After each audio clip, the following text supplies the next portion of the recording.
Hello friends, ఈ ఎండలకి పిల్లలకైనా పెద్దలకైనా కడుపులో కాస్త చల్లగా ఉండాలంటే ఈ మజ్జిగ చారుని అప్పుడప్పుడు చేసి తీసుకోండి. చాలా బాగుంటుంది హెల్త్‌కి.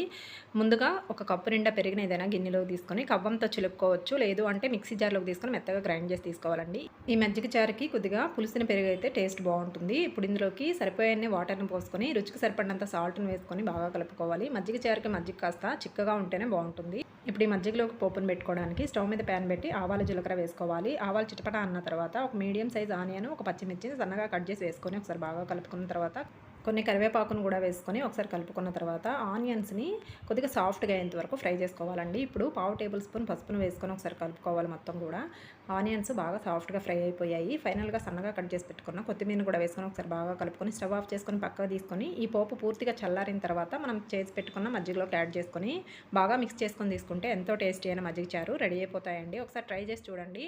Thank you for watching.